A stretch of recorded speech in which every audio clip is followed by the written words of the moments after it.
La météo avec C3A Productions.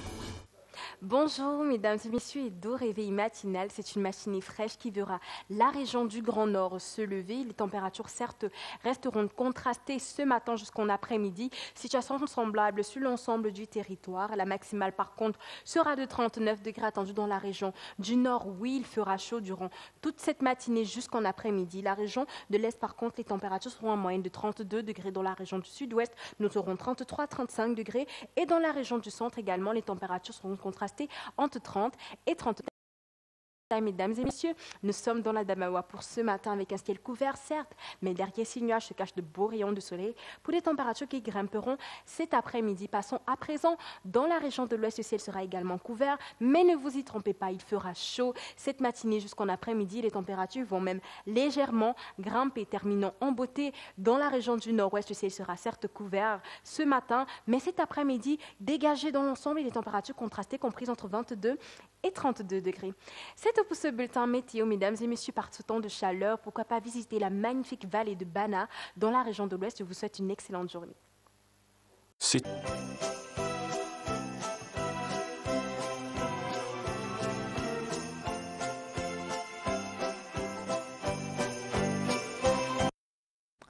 Bonjour et bienvenue sur Cameroun Delight. Nous sommes le mercredi 17 février 2021. C'est un honneur et un plaisir d'être là ce matin pour inaugurer ce troisième jour de la semaine, troisième livraison de votre matinale d'information sur la CRTV et sur CRTV News. Nous serons ensemble jusqu'à 9h sur CRTV News et jusqu'à 8h sur la CRTV.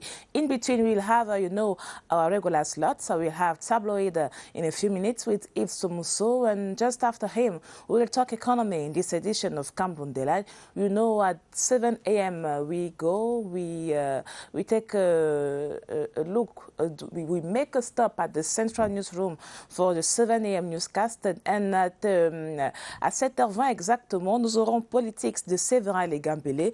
Et Politics aujourd'hui nous donne des nouvelles de la NASLA, entendez la National School of Local Administration, qui annonce donc le démarrage des sessions de formation continue de courte durée dans les prochains jours. Ce sera au menu de Politics à 7h20 exactement. Et vous le savez, à 8h, deuxième arrêt à la rédaction centrale pour le journal présenté par Franck Evina. Et juste après, nous aurons la sélection du jour et d'autres éléments des magazines d'information intéressants. Voilà en gros le contenu de Cameroun Delight ce mercredi. Démarrons tout de suite avec la revue de presse, pour une fois n'est pas coutume, en anglais cette fois-ci, avec Yves Somuso. Good morning, Yves. Good morning, Gladys. Welcome. Thank you very much. You had to wake up earlier this morning, I guess. Yeah, quite early. So tell us, what are the major stories in the papers this morning? Yeah, Gladys, the papers this morning are talking about the incident in Libya Lem where 3 chiefs lost their lives. They say the papers talk about this march, peaceful march that was led by those of the Libya Lem community, chaired by Minister Paul Tasson, who is an elite of Libya Lem, frowning at such atrocities and promising hard times for those who are behind the killing, especially Field Marshal, who is on the run. The papers too talk about crisis at Fecafoot. Yesterday, Fecafoot had General Assembly, and so the papers say the Elite 1 and 2 championship will be launched in the days ahead. Those stories and more will be presented to you and developed in Tabloid, presented by Yves Somuso Lebaga.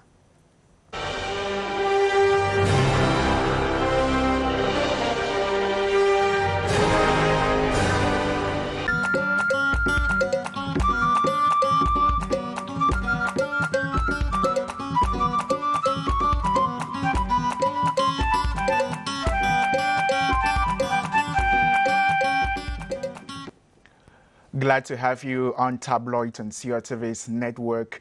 We'll take a look at what the papers are saying in Cameroon. This morning, we begin with the Guardian Post newspaper. And its main cover story writes that as military raid Libya Lem, Field Marshal takes to his heels, second in command still at large. Security forces have apprehended the second in command to the dreaded separatist General Field Marshal, the secessionist fighter whose name was gotten as Ambroise Fontem, was nabbed in the locality of Abebwe in Lebia Alem division in the night of Sunday. The Guardian Post says he was captured while other members of the military group dubbed Red Dragons of Lebia Alem took to their heels. His boss, fleet-footed Field Marshal, reportedly ran away, abandoning Ambroise Fontem, who, according to the paper, had taken alcohol to stupor. Due to his drunken state, the second in command was unable to escape for safety. He was arrested by security forces and taken away for interrogation while his boss is still looming at large. You can read more in the columns of the Guardian Post newspaper. The Advocate will rather talk about Lebia Alem mourning after assassination of 3 chiefs. The paper says Lebia Alem mourns the assassination of 3 chiefs.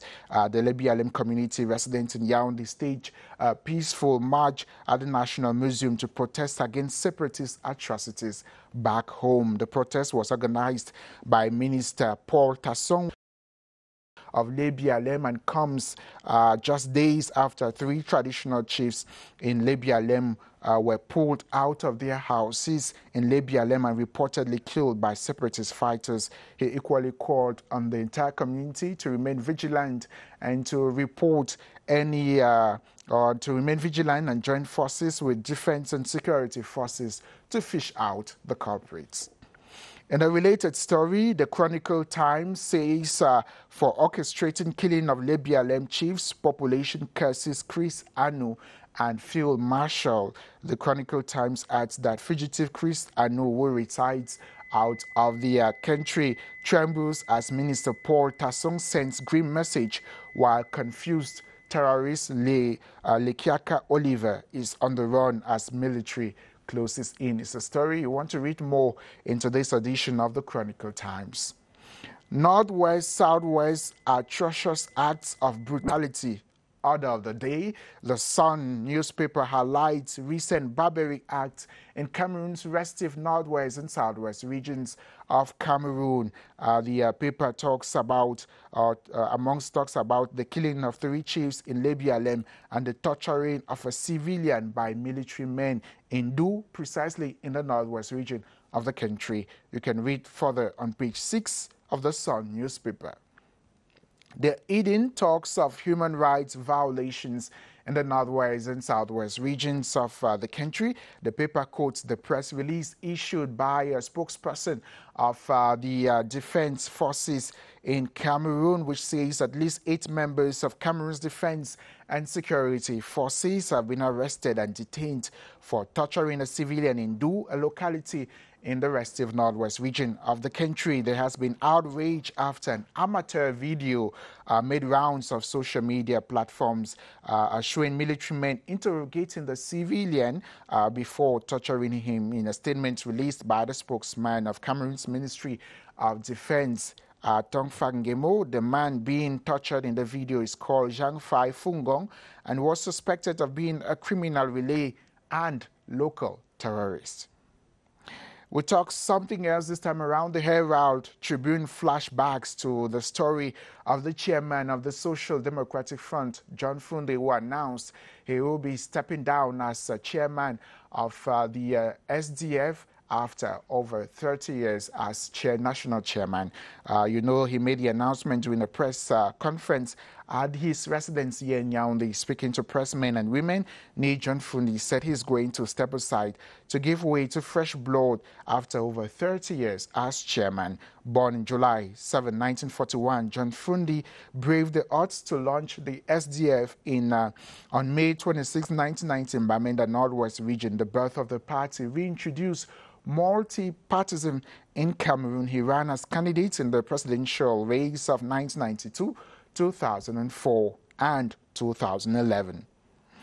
We talk sports. Realite Plus reports that the long-awaited Elite 1 and 2 professional football leagues in Cameroon have been set to initially kick off at the end of the month of February 2021 and under the tutelage of the Interim Executive Committee of Fecafoot.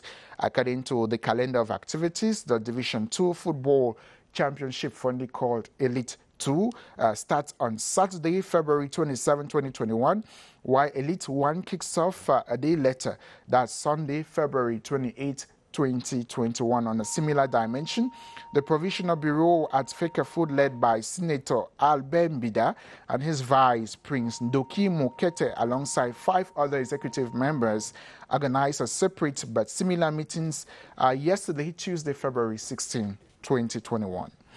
We end tabloids with Mutation, who says in a related story that Chris à la Fecafoot, le désordre garde le contrôle. Amongst the many pertinent issues discussed yesterday during the General Assembly concerning local football, the Provisional Office of Fecafoot noted that the Seydou Bombo Joya-led team is not eligible to run the affairs of the Fecafoot. In fact, local football in Cameroon has been off the pitches for a long time now due to internal squabbles, and the effect was visible in the near poor performance of the Intermediate Lions squad at the just ended 2020 Shine. It's a story you want to read in today's edition of Mutation newspaper. That does it for what the papers are saying this February 17. Why not get to the newsstands, buy a newspaper? Most of them sell at 400 francs. As you read, have a beautiful day.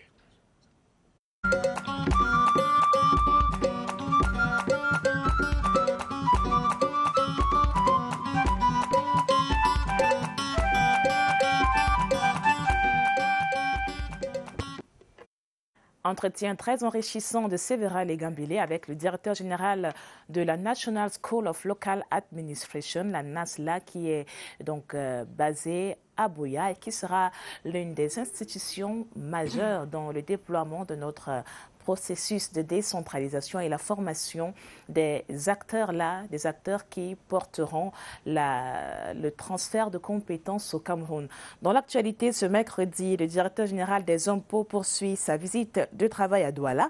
Il mène une série de concertations avec le secteur privé et les grandes entreprises, en particulier les échanges entre l'administration fiscale et les patrons d'entreprises tournent autour des réformes fiscales dans un contexte de dématérialisation progressive des procédures. Il est aussi question de reparcourir et d'implémenter les innovations fiscales de la loi de finances 2021 et c'était l'occasion également pour Modeste Mopa et ses collaborateurs de baliser les mesures de soutien à la relance économique post-Covid-19. Jetons à présent un coup d'œil à la une, à la vitrine de vos kiosques ce mercredi 17 février 2021.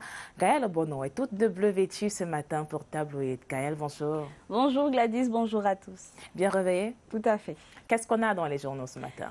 Eh bien, dans les journaux ce matin, une nouvelle pas très heureuse. 8 éléments des forces de défense et de sécurité mis en cause dans une affaire de violation des droits humains. On parle également de la rencontre des opérateurs économiques à Douala, une rencontre organisée par la Direction générale des impôts. C'est à retrouver dans votre revue de presse.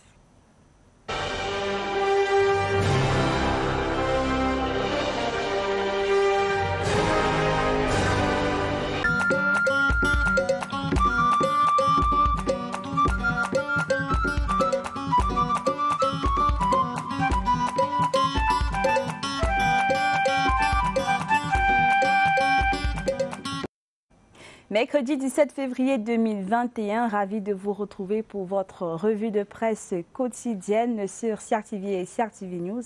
En ouverture de tabloïd, nous sommes à la une du journal Cameroun Tribune qui titre « Écart de comportement dans l'armée, tolérance zéro ». Selon le journal, 8 éléments des forces de défense et de sécurité mis en cause dans une affaire de violation des droits humains ont été mis aux arrêts pour besoin d'enquête. Une mesure qui traduit bien le souci du haut commandement de préserver le professionnalisme de l'armée camerounaise en barrant la voie à l'impunité quand surviennent des dérives sur différents théâtres d'opérations militaires.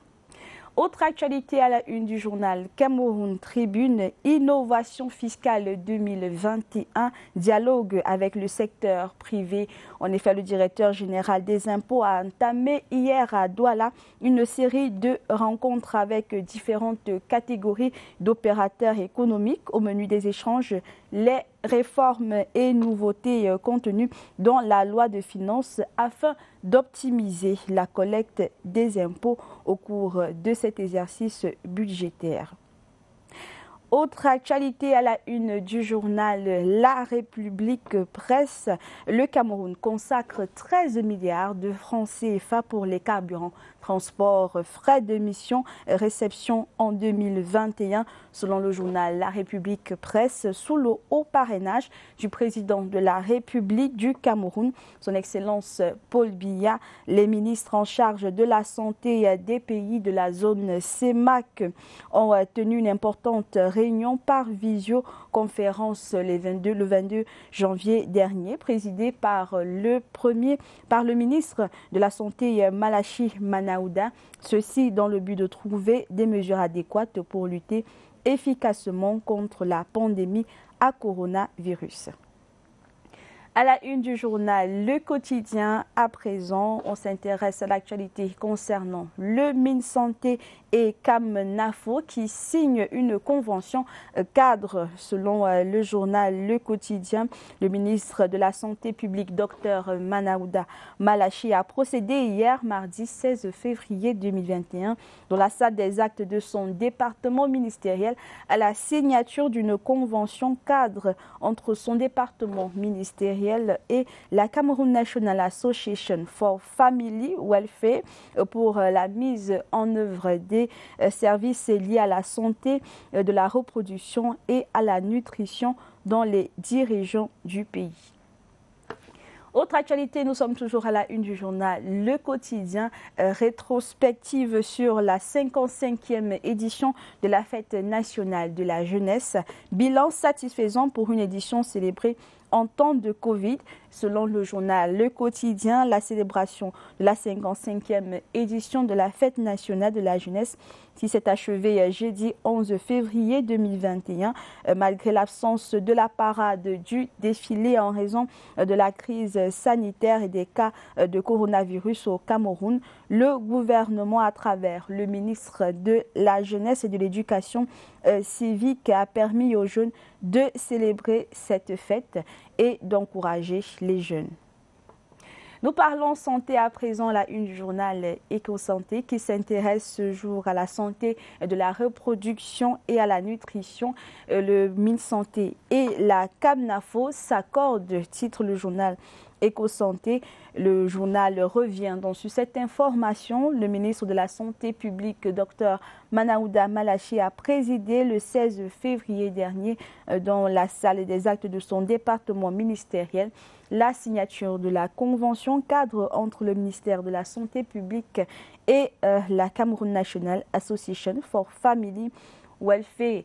Le journal Éco-Santé de préciser que pour la mise en œuvre des services liés à la santé de la reproduction et à la nutrition dans les 10 régions du Cameroun, cette convention cadre a donc été signée. Autre actualité à la une du journal Éco-Santé, communication en santé, comment s'y prendre en situation d'urgence. Le manque d'informations précises et fiables peut entraîner l'apparition de rumeurs et de désinformations provoquant la panique et le chaos, ainsi que des pratiques encore plus risquées pour la population ou stigmatisant les personnes touchées par la maladie. Le journal Éco-Santé propose une analyse dans l'édition de ce 17 février. À la une du journal Mutation, l'on s'intéresse à la construction des routes au Cameroun, précisément sur l'axe Tonga-Kalon. La bonne pioche, titre le journal Mutation. Comment l'entreprise Sino Hydro réalise les travaux de réhabilitation de ce tronçon situé sur l'axe Yaoundé-Bafoussam, dont la livraison est prévue le 19 prochain. Tout un dossier développé par le journal Mutation, l'édition de ce jour. À présent, nous parlons sport à la une du journal L'Essentiel qui s'intéresse toujours à la Fédération camerounaise de football. Les titres vont-ils se ressaisir malgré l'appel au ressaisissement lancé par le président de la République lors de son message à la jeunesse le 10 février dernier. La sérénité n'est toujours pas de retour au sein du football camerounais. Cette journée du 16 février s'annonce comme celle des longs couteaux avec une rencontre programmée à la FECAFOOT. Le journal Essentiel de poursuivre avec cette rencontre programmée à la FECAFOOT par le camp de Sédou Bombo Joya et une séance de travail convoquée par Albert Mbida, président du comité exécutif provisoire de la FECAFOOT. Chacun de ces protagonistes revendique la légitimité sur la fédération et l'organisation des championnats de Ligue 1 et de Ligue 2. Intéressons-nous à présent à l'actualité en économie. C'est à la une du journal Econews. Port autonome de Douala, la régie du terminal à conteneurs décuple ses recettes, titre le journal Econews. Un an après le lancement de ces services, son bilan d'activité affiche des résultats satisfaisants alors que la bataille judiciaire se poursuit entre le port autonome de Douala et le groupe Bolloré pour le contrôle du terminal à conteneurs. Les clients sont satisfaits du service de la RTC. À retrouver également à la une du journal Econews, relance de l'économie. Le ministère des Finances informe ses collaborateurs des services centraux et déconcentrés sur les défis de l'année 2021. Tribune d'Afrique s'intéresse à la culture ce jour, précisément à Fumban. Le sultan des Bamoun inaugure la porte des tranchées et c'est finalement un véritable joyau architectural qui s'est hissé des décombres de l'ancien édifice parti en fumée dans la nuit du 28 au 29 novembre 2020. Une cérémonie très courue et riche en couleurs, à l'issue de laquelle le 17e roi de la dynastie tcharienne a remis les clés au maire de la ville de Fumban. Dans cette édition de Tribune d'Afrique, tout sur l'histoire de la porte des tranchées dans le royaume Bamoun, a retrouvé également l'éditorial de Séraphin Ndikam. Eh bien, c'est ici que s'achève cette revue de presse. Merci d'avoir été des nôtres et de vous procurer vos journaux à vos kiosques au prix de 400 francs CFA. Merci d'avoir été des nôtres.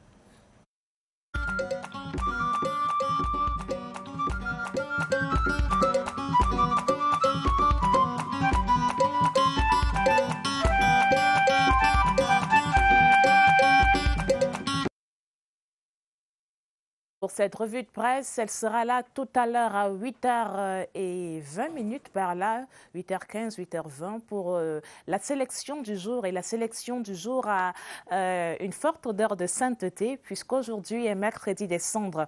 Donc Gaël nous partagera la symbolique de cette journée-là, mais aussi peut-être des astuces ou des recommandations sur comment vivre la période de carême qui s'ouvre ce mercredi des cendres, 40 jours de pénitence qui sont généralement placés sous le triptyque partage, prière et pénitence.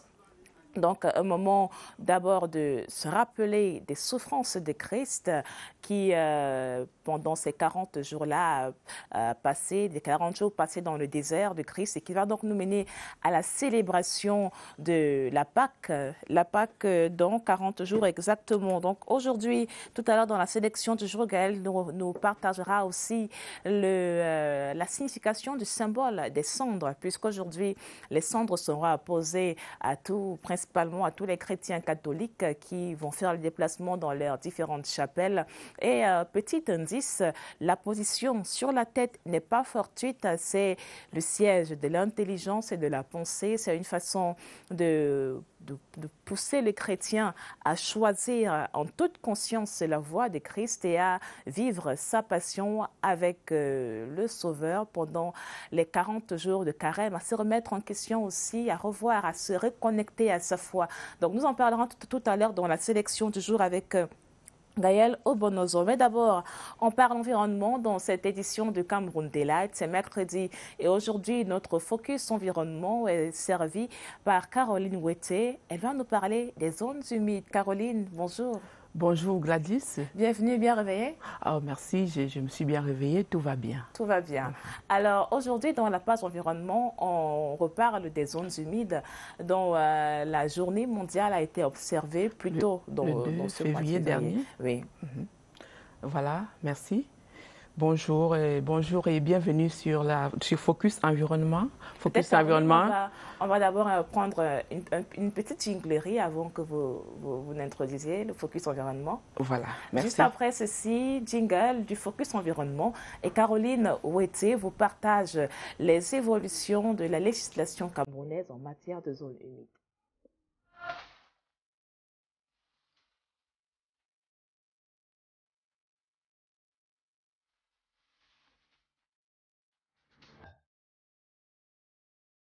Bienvenue sur Focus Environnement. Focus Environnement ce matin justement qui fait un tour dans les zones humides. Ces zones humides dont la journée mondiale a été célébrée le 2 février dernier. Les zones humides constituées des mangroves, des herbiers marins, des marais salés entre autres couvrent environ 6% des terres émergées et figurent parmi les écosystèmes les plus riches et les plus diversifiés de la planète. Elles abritent une très grande variété des espèces animales et végétales. On y trouve les amphibiens en grande majorité, les oiseaux, les poissons et les plantes remarquables. Les zones humides jouent un rôle important dans la survie de la planète. Cette importance est visible dans plusieurs domaines. Nous vous proposons d'écouter à la suite le ministre de l'Environnement, Elie Pierre, dans cet extrait sélectionné par la CRTV. Nous l'écoutons. L'autre très important que nous ayons, c'est ces zones humides. Sur le plan climatique, ils jouent un grand rôle de régulation du climat. Et aussi, ils contribuent également à atténuer la pollution. Donc, c'est autant de bienfaits des zones humides, à tel point que nous avons intérêt effectivement à nous y accrocher. Et quand on renvoie un peu à l'histoire, la Convention a été, disons, mise en place en 1911, ratifiée entrée en vigueur en 1975. Quand vous prenez cette période, c'est la période où la communauté internationale a attiré l'attention des uns et des autres sur l'importance de conservation de la biodiversité, les zones humides, pour lutter contre le changement climatique, l'exploitation irrationnelle des ressources, ainsi de suite. Donc maintenant, nous allons, dans le cadre des autres conventions qui vont en appui avec la convention Ramsar, essayer de consolider ce qui est bien pour nous, pour notre pays et pour la population. Donc les zones humides sont très très importantes. Nous avons donc intérêt effectivement à les protéger et à voir si en dehors de ces sites, on ne peut pas avoir d'autres sites d'importance internationale inscrits sur la liste de sites Ramsar. Au niveau de notre administration, notre pays, on fait des efforts pour conserver la faune, la biodiversité, la flore et tout ça, mais il y a des menaces sérieuses auxquelles nous faisons face. Je dis que les zones humides, chez nous, il y a dans les années 75, on était à 27 000 km². Maintenant, on est à 2 000. C'est pour dire qu'avec les efforts de dégradation, il y a, disons, une diminution des efforts. Et nous entendons, c'est-à-dire nous, ministère de l'Environnement et le ministre des Forêts, redoubler d'efforts pour que nous puissions relancer et relever le défi pour la conservation des zones humides. Voilà, nous comprenons donc que les zones humides jouent un rôle très important de régulation dans le cycle de l'eau et se comportent un peu en éponge. C'est-à-dire qu'en période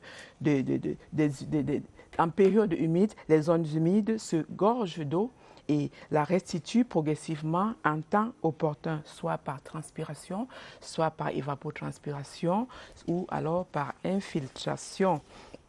Dans les changements climatiques, pratiquement, les zones humides sont comme des puits de carbone plus efficaces, sont des puits de carbone les plus efficaces de la planète. Elles limitent les quantités de carbone atmosphérique et sont ainsi l'une des solutions naturelles pour faire face au changement climatique et maintenir le réchauffement mondial en dessous de 2 degrés Celsius. Outre ce rôle important, nous disons également que le milieu humide joue un rôle important dans les chocs des ondes, des tempêtes et des tsunamis dans les régions côtières. Et joue également un rôle important dans la biodiversité, dans ce sens que les zones humides sont essentiellement riches en faune et en flore. Et au Cameroun, le Cameroun compte environ 7 zones identifiées, 7 zones humides d'importance internationale inscrites à la Convention Ramsar. Et 6 autres zones sont pressenties et qui devraient s'ajouter aux 7 autres déjà existants. Et voilà. Et parmi ces zones-là, je vois qu'on a la plaine d'inondation, par exemple, de Ouaza. Oui, c'est dans l'extrême nord. Oui, c'est dans l'extrême nord.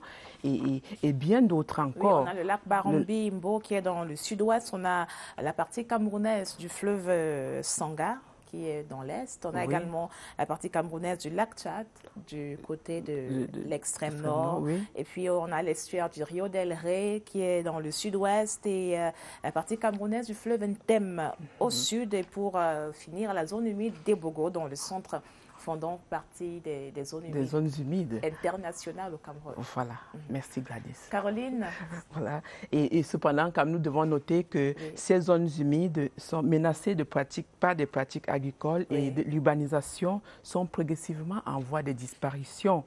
Et les études ont prouvé que dans le monde perd plus d'un tiers de zones humides en 45 ans seulement. Et de nos jours, cette disparition est 3 fois plus rapide que celle des forêts. Oui. Donc, il y a une urgence alors, il y a une urgence que, alors que les êtres humains par leur activité de ces zones sont des acteurs majeurs de distinction de ces zones humides qui tentent à disparaître. Oui. Alors, les zones humides qui nous rendent pratiquement, qui nous rendent, comment dire, qui nous procurent naturellement et gratuitement certains services. Oui. Et alors, nous devons de les protéger. Nous devons de prendre soin de ces zones humides parce que ces zones humides sont pour notre survie. Notre survie dépend de ces zones humides. Merci beaucoup, Caroline. On retient le message. Il faut préserver les zones humides. Elles sont de grosses pourvoyeuses pour notre environnement, pour notre alimentation, pour notre santé. Et le Cameroun est évidemment inscrit a signé la Convention Ramsar et donc s'est engagé à préserver ces zones humides. Ces zones humides. Voilà ce que Focus Environnement avait réservé ce matin pour ses téléspectateurs. Prenons rendez-vous mercredi. Mercredi prochain. Pour un autre Focus Environnement avec Caroline Ouetté. Merci beaucoup, Caroline. Très belle journée à vous. Merci, meilleur à toi, Gladys. C'était notre Focus Environnement de ce mercredi. Retrouvons-nous après ceci.